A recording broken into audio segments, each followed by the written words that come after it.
Hi everyone, thanks for joining in. I'm excited to have Kate Pembroke joining me today. Hi Kate. Hello. Thanks for having me. And Kate's been involved in our group before as author for the day, so good to have you back again for a chat with me, Kate. Thank you. So, a little bit about Kate. Kate lives in the Midwest of the US with her husband and two adorable pups. When she's not tapping away at her keyboard, she enjoys reading, puttering amongst her flower beds, taking beach vacations, and adding to her already extensive collection of cookbooks. She's ecstatically happy that being a writer allows her to indulge her passion of colourful pens and sticky notes. So, Yes. yeah, thanks, Kate. And just wanted to mention as well, Kate has a series of books. So, Not the Kind of Earl You'll Marry, and the second one was Say You'll Be My Lady. And then I think there's a third one. When's your third book coming out? 2023. About Okay. a year from So, now. Yeah. yeah, yeah. Yeah. So, just wondering if you want to tell us a little bit about your books. Sure. Well, it's a 3-book series. And as Jackie said, 2 books are out and 1 more to be published.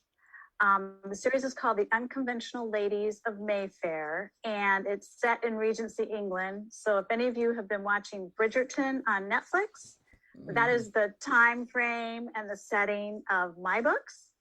I called them The Unconventional Ladies of Mayfair because Mayfair was the particular part of London that they all tended to live in. And I write about ladies who are kind of pushing against the societal conventions of that time. And my second book, Say You'll Be My Lady, centers around Serena Townsend, who is really the most unconventional of the unconventional ladies that I have as characters in my books. So her book just came out in February. And so she was a lot of fun to write about. She's a very bold person. It's a little bit of a role reversal in that book because she is actually the one pursuing the hero instead of the hero pursuing the heroine. And really that just all stemmed from who she was and her character. I did not plan to write, I didn't set out saying, oh, I want to write a book where the heroine pursues the hero instead of the other way around, as it often is in a romance novel. It's just, I had to be true to who she was. And she's the most unconventional of all my unconventional ladies. And could you tell us a bit about what made you want to write about this era?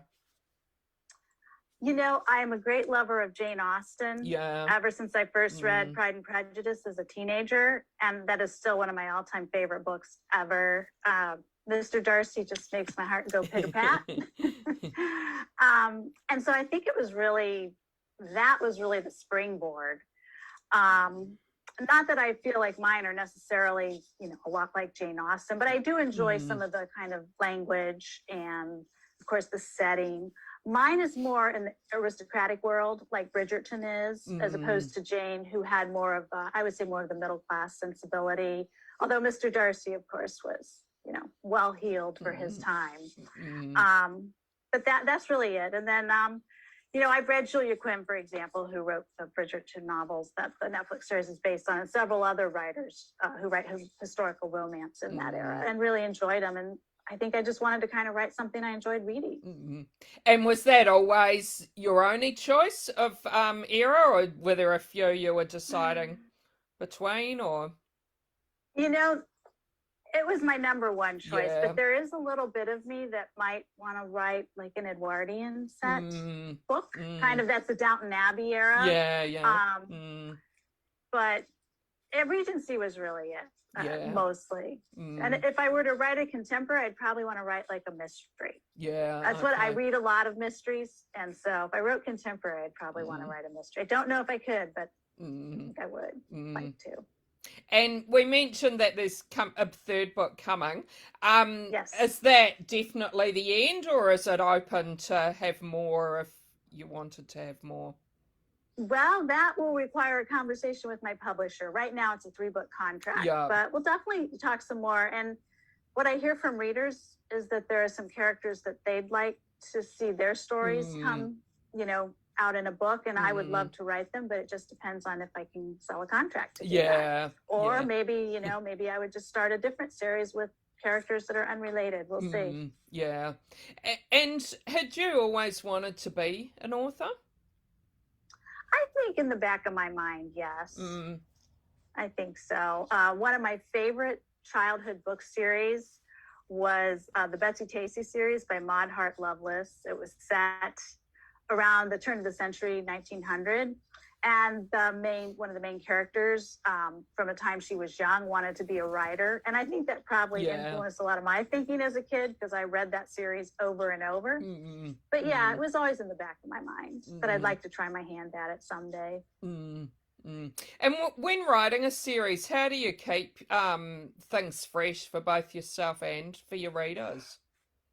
That's a good question. I think, with book 3, for example, the first 2 books were completely set in London, and I kind of needed a break from the London scene a little bit. And so for book 3, it actually starts at a house party in an area a little bit outside of London, not too far from London, but it's more country set. It does move into London. So for me, that was one way of keeping that fresh. Because I was like, okay, how many ball scenes can I write? Just that setting for the opening of that book. And have you visited London? And then, of course, different characters. Sorry. Pardon? Have you visited London? I have visited London twice in my life, but not since I got serious about writing. So it's been a while. But I would love to do a research trip. Yeah, that would be amazing. Yeah. And could you tell us a bit about your publishing journey? How hard or easy was it to get first published? I think in some ways mine was a little bit easy, but I mean, to say easy is probably, to say it was easier than some probably is a better way of phrasing it. I spent several years actually honing the craft of writing. I'm a huge reader, have always been a voracious reader. When I was a kid, I spent most of my time reading. I was an only child, so I had a lot of time where I had to kill just to entertain myself, and I did that with books. And as a reader, I thought, oh, sure, you sit down, you write the book, right? How hard can it be? And I realized as soon as I started writing, there were a lot of things like, oh, whose point of view should this scene be in? Yeah. And all those little particulars you don't really think about when you're reading a book. So I had to do that. So that took a few years. But once I started seriously querying agents and entering contests, it didn't really take all that long. And part of that was, I think, a little bit of luck, but not entirely luck. I entered several contests. You get contest feedback, you hone what you have. And so I entered one of the large contests for non-published romance writers and finaled in it. And I went to a writing conference in New York City.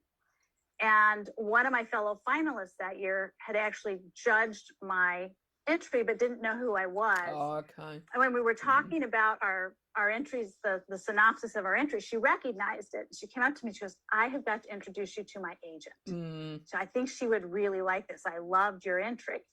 And so that's actually how I met my agent. And that was very serendipitous. I couldn't have planned that.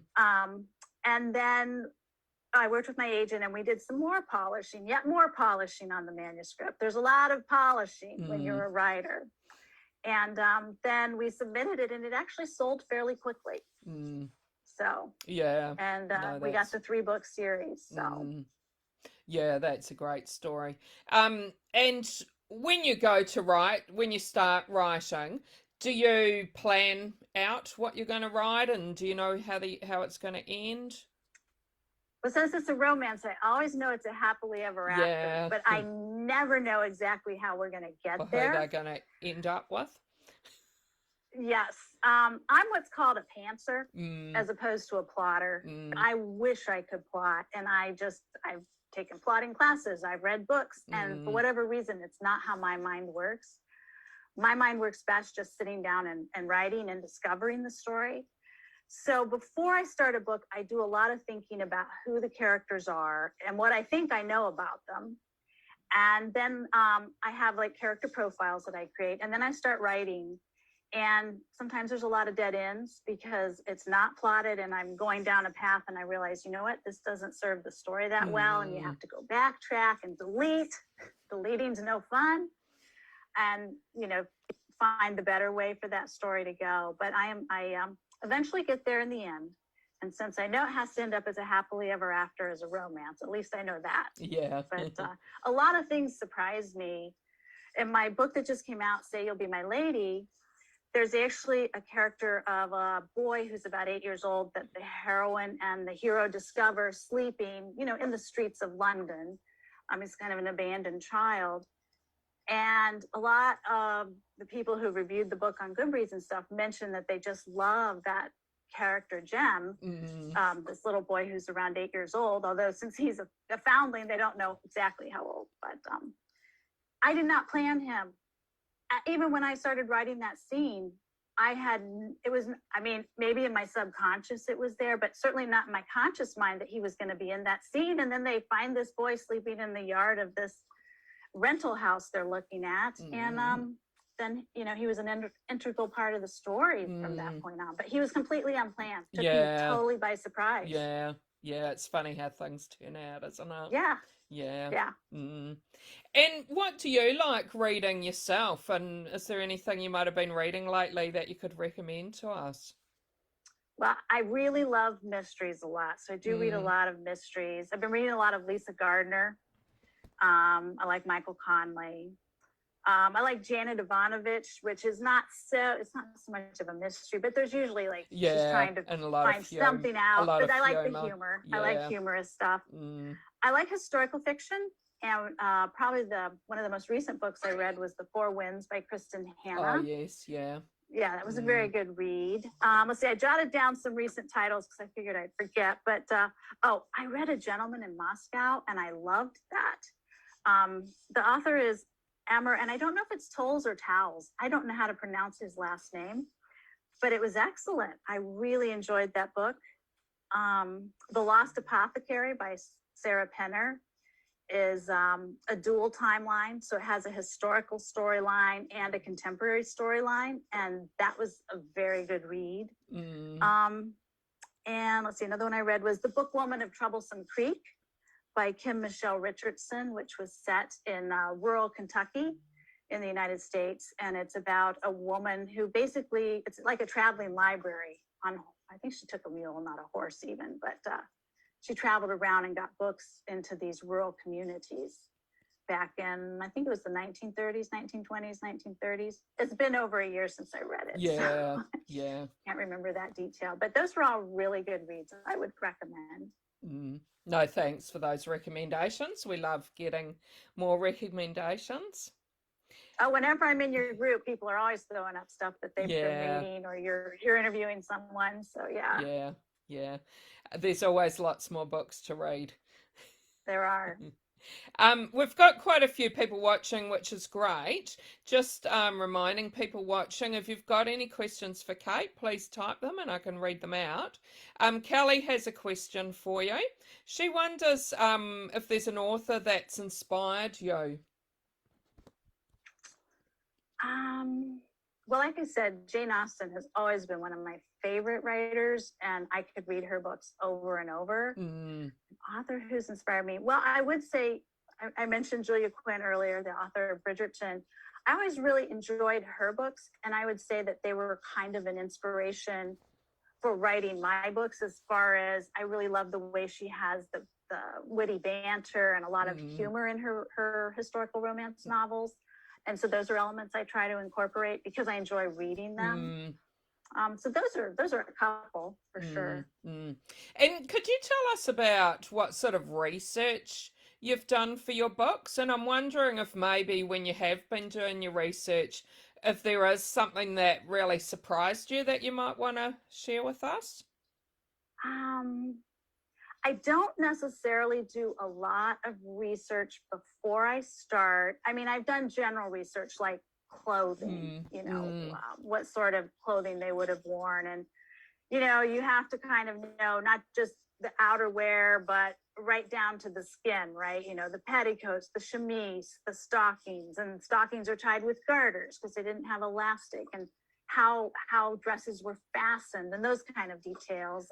Carriages, a little bit about horses. So, I do some of that general stuff, but a lot of times it's just I'm writing and I realize I don't know this and I have to look it up. For example, in my first book, there is a house that they're actually they're having renovated to house some more widows. And they've redone the kitchens. And I wanted to describe this kitchen area. And I realized I need to look up stoves. I want to have a stove. I mean, it's just, for a couple lines. It's not like I'm spending a lot of time dwelling on it, but just to give you that sense of time and place as you're reading the book. A reader probably wouldn't even notice it, but I spent an afternoon chasing down Regency era stoves and what they would have been like and where they would have been in the kitchen and that kind of stuff. So, it's just those little everyday details that you're like, oh, I have to look that up. One thing, and actually I shared this in the Global Girls group. I think it was in February when I did the Valentines, but maybe it was when I was in August. I can't remember. But it was something called a Bordaloo, and it's this little portable personal potty device that women would have. And they look like a gravy boat without kind of the pouring lip. So I wonder how many of them people mistake for gravy boats in antique shops. I think I remember seeing your post about, that was really interesting, Yeah. And so I thought, well, that's actually kind of handy. Yeah. But the thing I thought was really odd was they used them. There was, and I cannot remember the preacher's name, but there was a preacher that was very popular. People really enjoyed listening to his sermons, I guess. And so the women would have that tucked under their skirts during his lengthy sermons. And I thought, how uncomfortable to have this little ceramic pot. I mean, how does that work? I don't know. No. But so that was probably the most interesting to me, is just kind of an oddity of historical fact. Yeah. And Kelly wonders what's been the hardest part of your writing journey for you so far? I think the hardest part is because I don't plot. So, a lot of times, some mornings I start out and I have a general idea of what I'm going to be writing. And sometimes I'm, opening up my document on the computer and I really have no idea what I'm going to do that day. What words I'm going to be typing on the page. I'm kind of stuck in the story and I'm looking for the path. And I think that's the hardest. I wish that I were a plotter that had this nice, neat outline that I followed. I think that it seems like it would be easier. Yeah. Maybe it's not, but to me, not having it, I'm like, oh, I wish I had that. It would be easier. And are you someone who plans your day or your week and puts aside time for writing? I do, especially now that I'm paid to do it. You have to treat it just like it's your job. So I usually like to start early in the morning and then write at least until about 3 with a lunch break. Yeah. And we have a couple of dogs. So of course there are times during the day I have to take them for a walk or whatever. So you have those little interruptions, but usually several hours a day. And if for some reason I'm not going to be home, I have an appointment or something I have to do, then a lot of times I'll do it in the evening, So it's flexible, but yeah. And Belinda said she's enjoyed many of the books that you recommended, and she wonders if you have a favourite character to write. Oh, favorite character. I have to say, it's kind of like your children, you can't pick favorites, but I had a blast writing the hero and the heroine in my first book. The whole premise of that book is this fake betrothal is published in a newspaper in London, and the hero and the heroine have never met. They don't know one another. And he thinks she's trying to entrap him in marriage. So they have this very fiery first meeting. But they decide to stick with a pretend engagement for a while. And so there's that, conflict, but then there's this incipient attraction that they had, in spite of not necessarily liking each other all that well from the get-go. And they were a lot of fun, and the banter that came from that. I did enjoy that a lot. And a little bit of a similar question, but slightly different. If you Hmm. could actually be one of your characters Hmm. for a day, who would you choose and why? Oh, that's a tough one. You know, it might be the heroine of my book that just came out, Mm, Say You'll Be My Lady, because Serena is so bold and I am so not bold. I'm mm, a very shy and quiet person in real life. You know, the one that listens a lot more than she talks mm, generally in a room full of people. But Serena's not that way. And I think it would be interesting to live that life for a day. yeah, yeah. And Kelly wondered, she said she loved the post that you had about the little ceramic pot for the Yeah.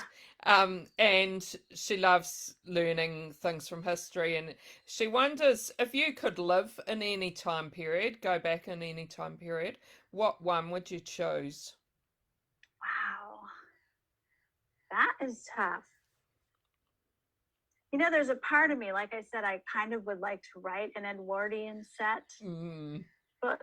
And I think I'm kind of fascinated. And part of the reason I'm fascinated is I'm fascinated by the clothing of the Edwardian era. mm. Um, and then I've also been watching The Marvelous Mrs. Maisel Oh, on yes, yeah. Amazon Prime. Mm, And if you watch that and I'm fascinated by the clothing in that era, mm, you know, kind of that Jackie Kennedy look. mm. Um, so I guess any time period when the clothing appeals to me is a time Yeah. period I'd want to live because I just want to wear Mm. those clothes. Yeah. Do you have a fashion background? I do not. And No. really in real life I'm pretty, you know, plain Jane, Mm. nothing too fancy or avant-garde, but I love seeing it. And I would, you know, Yeah. all that designer, the couture clothing, that would be cool to Mm. wear. Mm.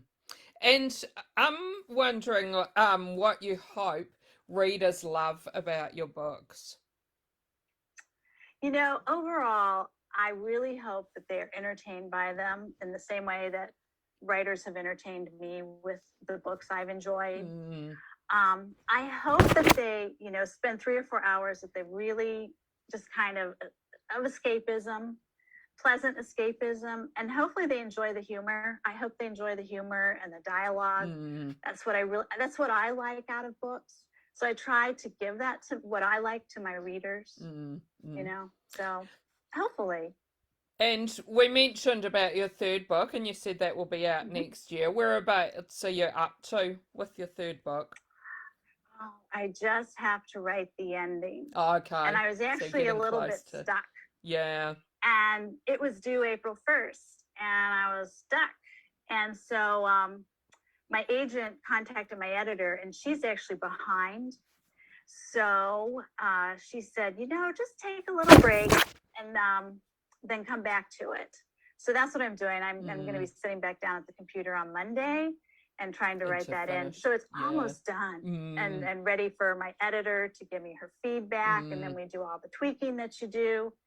So Mm. almost done. Mm. And because you've nearly finished, do you have in your mind, like, for future things you might want to write about?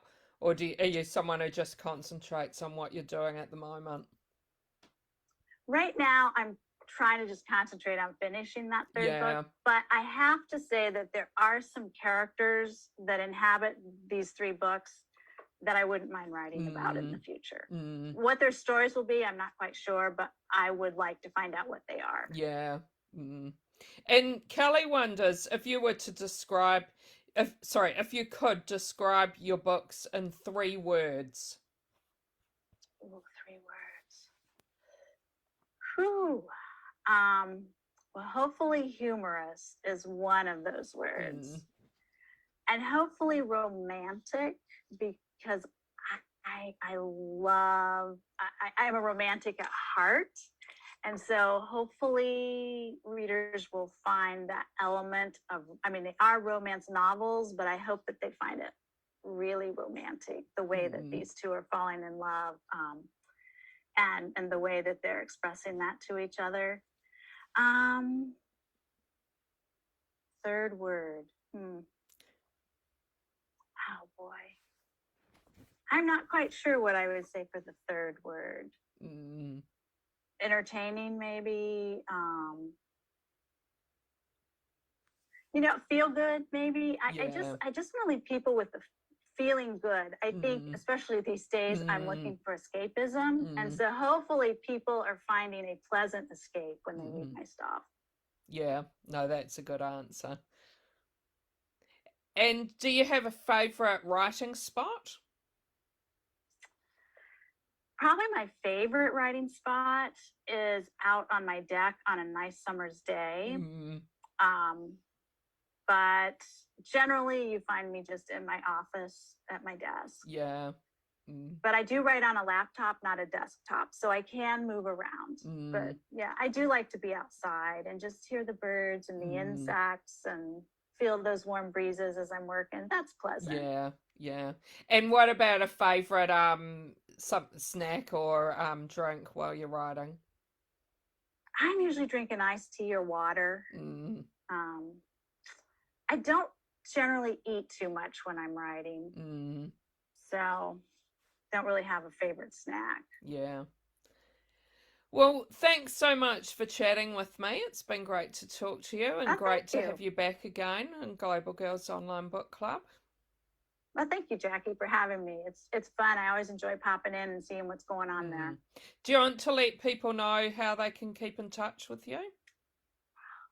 Well, if you look up Kate Pembroke Author on Facebook, you can find me there. I have an author page, and I also have a reader group, Kate Pembroke's Regency Roses. You can request membership in that. I haven't been as active lately as I'd like to be because I got to finish the book. Yeah. But I hop on there. I'm also on Instagram at Kate Pembroke. I'm on Twitter, but I don't hang out there a whole lot, but at Kate Pembroke on Twitter as well. And I have a website, www.katepembroke.com. So you can find me those places, but probably my reader group or Instagram are the best places where I'm actually going to be the most Mm. to Well, interact online. thank you and good luck for finishing off your book. Oh, thank you, Jackie. Thank you very much. Thanks for having Mm. me. And thanks to everyone who joined and the ones who asked questions. Thank you. Yes, thank you. Bye. Bye.